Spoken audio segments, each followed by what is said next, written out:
plane curves.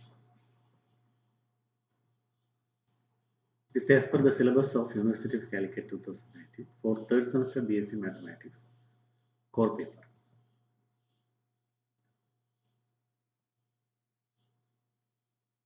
Why we use parametric equations? Let us take an example of a curve like this. Or imagine this is a path traced by a moving body in a sea. Say, for example, yacht. Suppose a yacht is moving in the sea in this path. Now the question is it possible to find the location of this point if some x value or y value is given? That is, suppose this is a path, we trace the path in a Cartesian plane.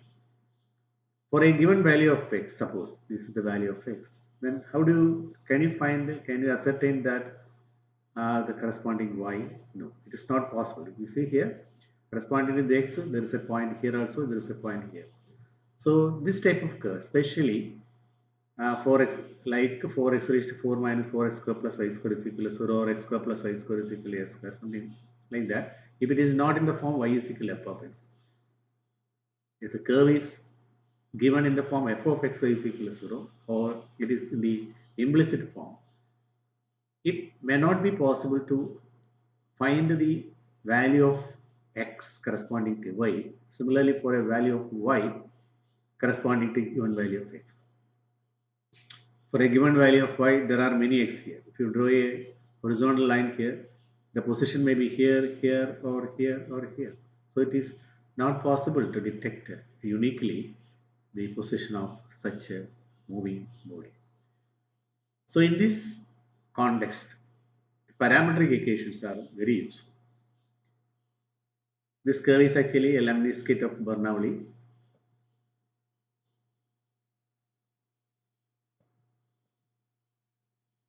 So the drawbacks of this kind of curve, especially given in the form 4x raised to 4 minus 4x square plus y square equal to 0, or f of x y is equal to 0, it does not define explicitly as a function of x. Vertical and horizontal test fails. That is, if you draw a vertical line, it is not meeting a unique point. It meets more than one point. Similarly, the horizontal line. So it cannot be considered as a function of x, y as in the actual definition of function. The equation does not tell when the body is given at given x or y. It gives no idea of the direction of the movement. So to overcome these drawbacks, we use a different type of representation by expressing the variables x, y in terms of an auxiliary variable t, such as x is equal to f of t, y is equal to gt, with a common domain, some interval I equal to closed interval a. So that is actually the rising of parametric equations. Instead of writing the relation connecting x, y like this, we express this x and y in terms of another variable called auxiliary variable, maybe t or theta, like x is equal to f theta, y is equal to g theta, and where the theta varies over the same type of interval, closed interval a. And these x equal to ft, y is equal to gt are called parametric equations of the corresponding Cartesian form. And the variable t is called a parameter. And the interval AB where actually the t varies is called a parameter interval. Now, parametric equation can be considered as a motion of a moving body in a plane. For example, x is equal to ft, y equal to gt, where t varies over the interval AB, suppose. Now, t varies over the interval means t can be any value in between a and b, an interval. Corresponding to this t, you calculate a particular t, you calculate x and y value using the formula x equal to ft, y is equal to gt, and plot that point x is equal to ft, y is equal to gt, that is ft gt in the plane. Similarly, for every t in between a and b, if you plot the points ft, gt on this curve, you will get a curve like this, and it can be imagined as a path traced by a body. Imagine a moving body starting from this point, that is when t is equal to a, that is FAGA, and Satisfying this condition, x equal to ft, y is equal to gt, the point is moving in the plane and it traces the curve like this. So the parametric equation can be considered as a motion of a moving body in a plane.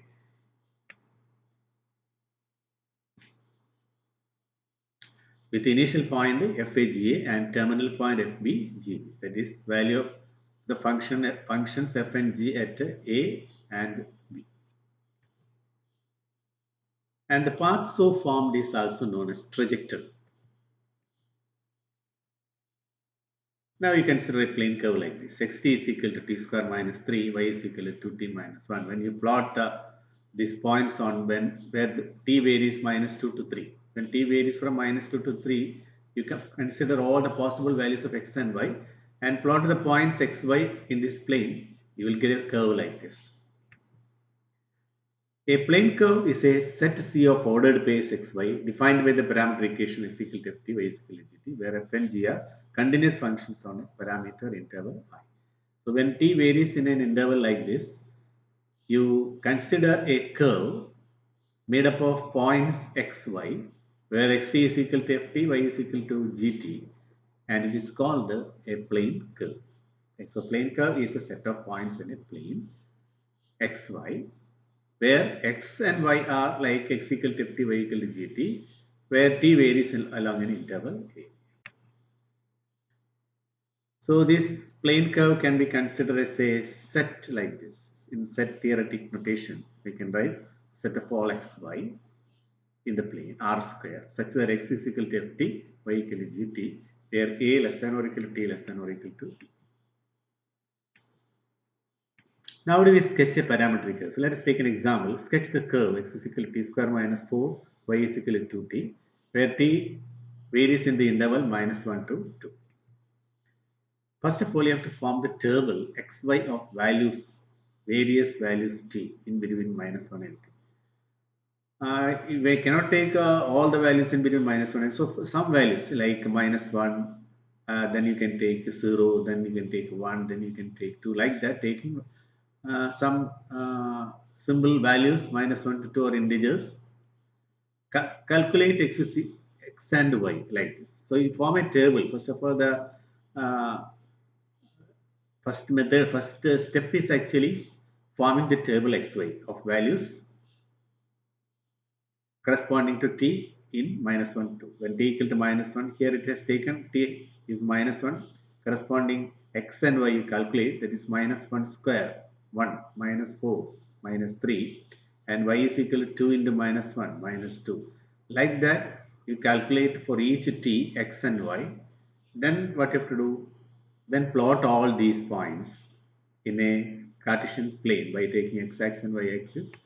Then you freely move the freely draw the curve like this. So if points are plotted like this, then you with the free hand you draw or join the points and you will get the curve line. So this is the method of drawing a parametric curve.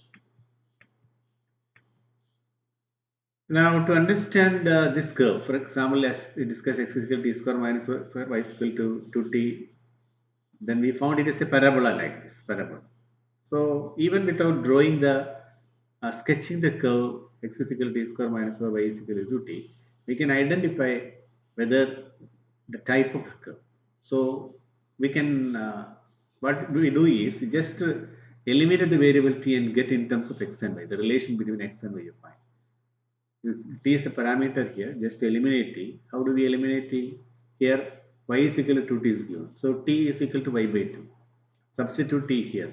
So x is equal to y by 2 square minus 4, that is y square by 4 minus 4. Then what do you get? We'll get like this. Y square by 4 minus 4, that is 1 by 4 y square minus 4. Clearly, this is the form x is equal to ay square plus by plus c. We know there is a curve which represents a parabola. It's a parabola whose our properties you can find axis is x-axis, y is equal to 0 and vertex is minus 4 0. And the initial points and the terminal points you will get the corresponding minus 1 and 2. When you put t equal to minus 1, you will get the initial point. When t equal to 2, you get the corresponding terminal point. Now let us take another example of sketching the curve. X is equal to root t, y is equal to t. Here, the parametric curves equations are x equal to root t and y equal to t. But this in this problem, it is not mentioned the domain of t. That is where in what interval t varies, it is not given. So you have to take a suitable interval where these functions agree. As x equal to square root of t, y is equal to t agree. You can see that since x is equal to square root of t, for negative values this x cannot be a real number. So these two functions are defined only if t varies in the interval 0 to infinity. So let us fix the interval of parameter interval as close to 0 infinity. Then you find the various values for various values of t, get the values of x and y and plot. You will get a curve like this. This is called, it's also a parabola. It's also a parabola.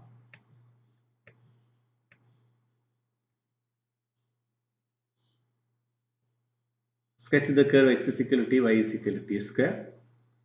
Here, here also this parameter interval is not given. You can identify the parameter interval where these two equations satisfy. For what values of t let us find, you can see that whatever be the value of t, both x and y are defined now. So the parameter interval is the whole R minus infinity plus infinity. And when you eliminating t, you will get the corresponding Cartesian form. So y is equal to x square. We know what is the shape of y equal to x square and all. It's a parabola. But it's a parabola, not as we have seen earlier, previously, but it is symmetric like this. That's all. So it's a parabola. You can plot without knowing the Cartesian equation. Also, you can draw this curve by finding the pairs of x, y for various values of t.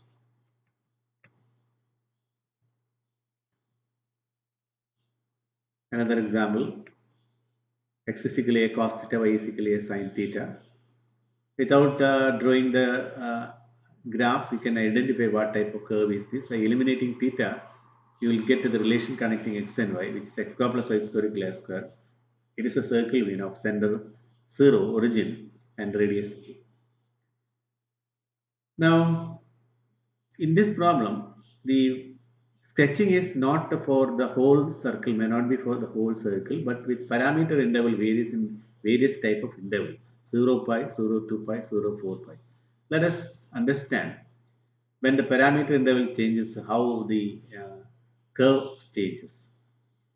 So first let us take x is equal to a cos theta, y equal to a sin theta, where theta varies in the interval 0 pi.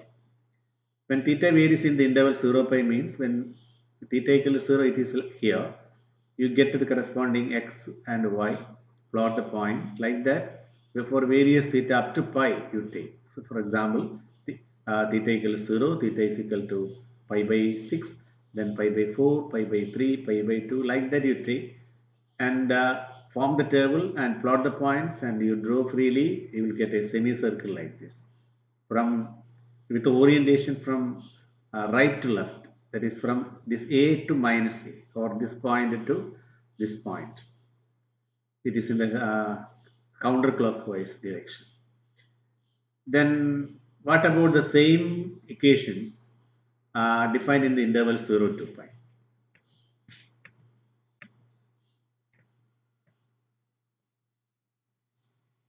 When it varies in the interval 0 to pi, you can see that this is the starting point is 0.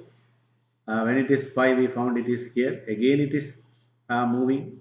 So we'll get a complete circle. Say one complete circle starting from 0 to 2 pi we'll get.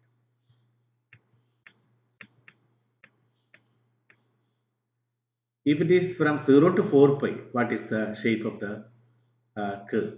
Here also, when t varies from 0 to 2 pi, you are getting a complete circle. Again, from 2 pi to 4 pi, it varies, you will get another circle, but the same circle, but repeating once. That's all. So we are getting actually the circle only. The curve is only circle, but actually traces more than once, or twice actually it traces.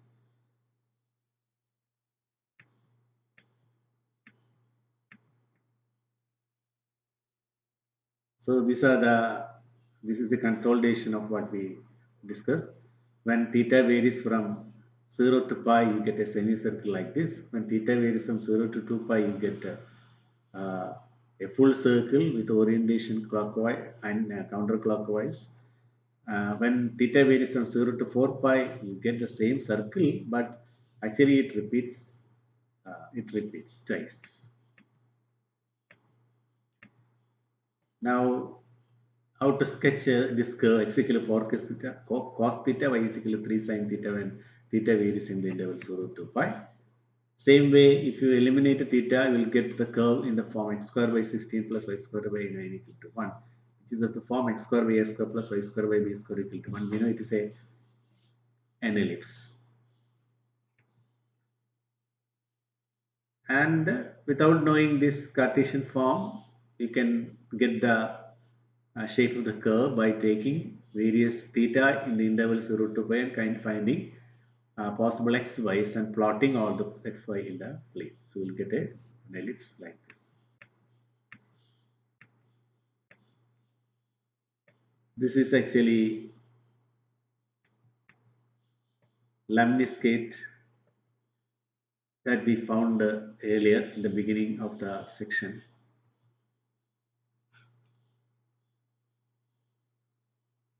For various values of t, you plot starting from this point, you plot all the points. It coming like this, and then it goes like this. Then it is coming like this. This is the way it goes.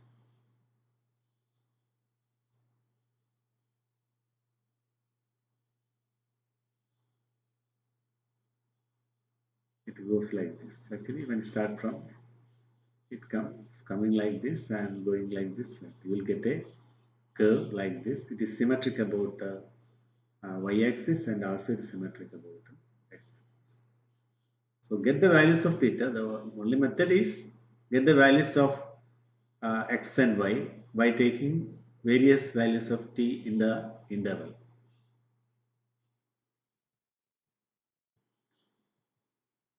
Now a cycloid is what is a cycloid actually?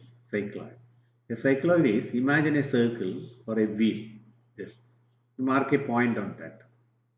Fix a point on a wheel. Suppose this wheel is rotated along a line, and you just observe the position of the fixed point. When it rotates completely, when it is rotating, initially it was here now. This circle, this point is here. When it is rotating, the point, this point, the fixed point moves like this along this curve. So that is the cycloid. Cycloid is actually a path traced by a fixed point on a moving wheel. A moving wheel. See here, this is the fixed point. Initially it was here. When it is rotated like this, when it is rotated like this, you get a curve like this. Actually, when this the one arch of the cycloid you get for a complete rotation of the wheel. When the wheel rotates completely once, you will get one arch. So similar arches you will get when it rotates.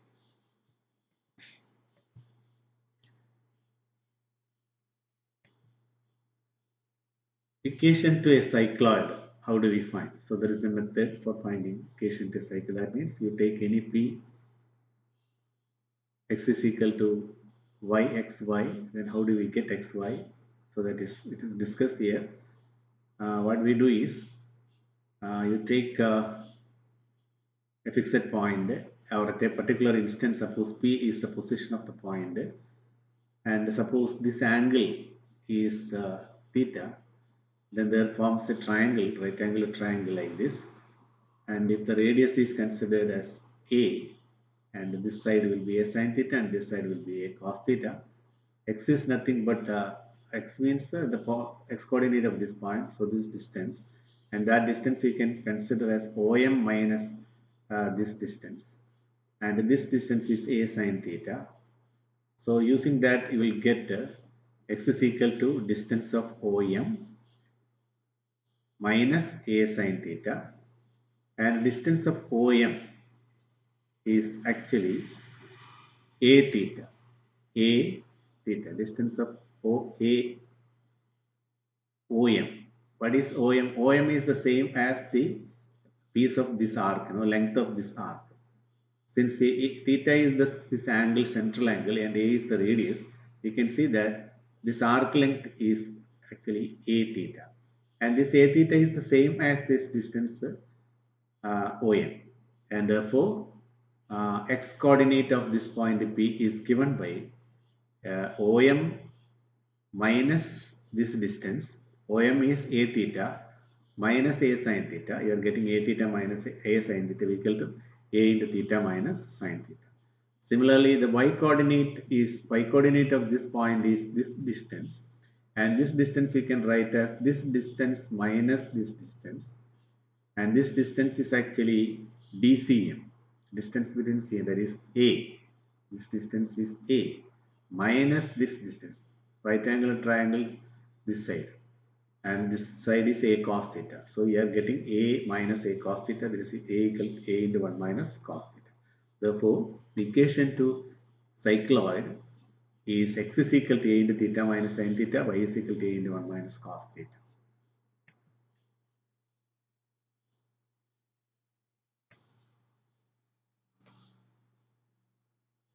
So with this session, actually, I end this.